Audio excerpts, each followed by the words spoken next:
உங்களை நிறைய பேர் 90s கிட்ஸ் இருப்பீங்க, கீழே இல்லை மேடையில் இருப்பாங்க, நிச்சயம் நம்புகிறேன்.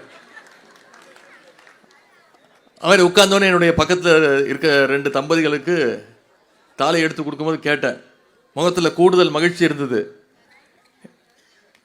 டவுட் வந்துச்சு. கேட்டேன், என்ன தம்பி காதல் திருமணமா இல்லை அரேஞ்சு மேரேஜான்னு கேட்டோன்னே ஒரு பையன் சொன்னாப்புல, அண்ணா காதல் திருமணம் தான் அப்படின்னாப்புல. நல்ல அண்டர்ஸ்டாண்டிங்கா? எத்தனை வருஷம் லவ் அப்படின்னு கேட்டேன். 2.5 வருஷம் கஷ்டப்பட்டுருக்கேனே அப்படின்னு சொன்னாப்புல.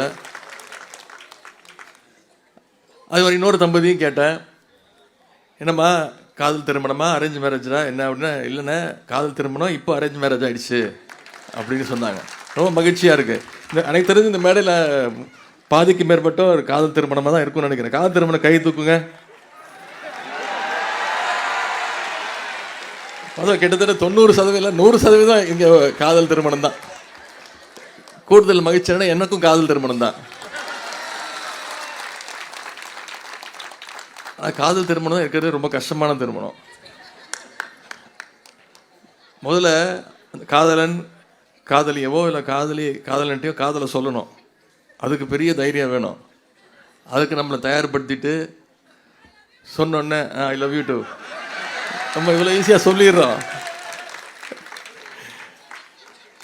அதுக்கப்புறம் ஒருத்தர் ஒத்துக்க வைக்கணும், இம்ப்ரெஸ் பண்ணணும்,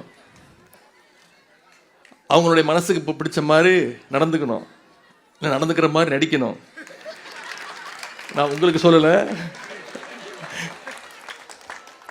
அதன் பிறகு கஷ்டப்பட்டு சம்மதத்தை வாங்கினாலும் அப்புறம் பொண்ணுடைய அப்பா அம்மாவா இல்லை பையனுடைய அப்பா அம்மா அவங்களுடைய சம்மதத்தை வாங்கணும். அதற்கு ரொம்ப நேரம் ஆகும், ரொம்ப காலமாகும், வருஷ கணக்காகும் அவங்களுடைய நம்பிக்கையை பெறுவதற்கு. அதன் பிறகு அவங்க சம்மதிச்சிட்டாலும் குடும்பத்திலேருந்து புதுசாக ஒருத்தன் வருவான். பையனோட பெரியப்பா, பொண்ணோட மாமா, பொண்ணோட முறை பையன், அப்படி அவங்களையெல்லாம் சமாளிக்கணும். அப்படியெல்லாம் இவ்வளவு பெரிய தடங்களை எல்லாம் கடந்து இன்னைக்கு இவ்வளவு இணையர்கள் இன்னைக்கு திருமணத்துக்கு வந்து நம்முடைய சேகர் பாபன் அவர்கள் நடத்தி வச்சிருக்கிறாங்க. நல்ல அண்டர்ஸ்டாண்டிங்கோட இன்னைக்கு மகிழ்ச்சியோடு எப்படி இருந்திருக்கீங்களோ, இணையர்களாக எப்படி இணைஞ்சிருக்கீங்களோ, நீங்கள் மட்டும் இல்லை வந்திருக்கக்கூடிய உங்களுடைய உற்றார் உறவினர்கள் பெற்றோர்கள் அவங்களும் இன்னைக்கு மகிழ்ச்சியாக அமர்ந்திருக்கிறாங்க. இதே போல் எப்பொழுதுமே இதே மகிழ்ச்சியோடு இந்த இணையர்கள் இருக்க வேண்டும் என்று நான் வாழ்த்தி கொண்டு, உங்களுக்கு மிகப்பெரிய அட்வைஸ் எல்லாம் நான் சொல்ல போகிறதில்ல. ஏற்கனவே 3 வருஷம் கஷ்டப்பட்டுருக்கீங்க, அந்த எக்ஸ்பீரியன்ஸ்லாம் உங்களுக்கு இருக்கும். ஒருத்தர் புரிஞ்சுக்கிட்டு ஒருத்தருக்கு ஒருத்தர் விட்டு கொடுத்து, எதுக்கு விட்டு கொடுக்கணுமோ அதுக்கு மட்டும் விட்டு கொடுத்து, எதுக்கு உரிமைகளை விட்டு கொடுக்கக்கூடாதோ அதற்கு தைரியமாக சண்டை போட்டு அந்த உரிமையை விட்டு கொடுக்காம தன்மானத்தோடு சுயமரியாதையோடு ஒவ்வொருத்தரும் நீங்கள் உங்களுடைய வாழ்க்கையை அமைச்சு கொள்ள வேண்டும். வந்திருக்கக்கூடிய உங்கள் அத்தனை பேருக்கும் ஒரே ஒரு வேண்டுகோள் தான். நம்முடைய முதலமைச்சர் அவர்கள் கழக தலைவர் அவர்கள் ஒரே ஒரு வேண்டுகோள் தான் வைப்பாங்க. எந்த திருமண நிகழ்ச்சியில் கலந்து கொண்டாலும் நானும் அதே வேண்டுகோள் தான்.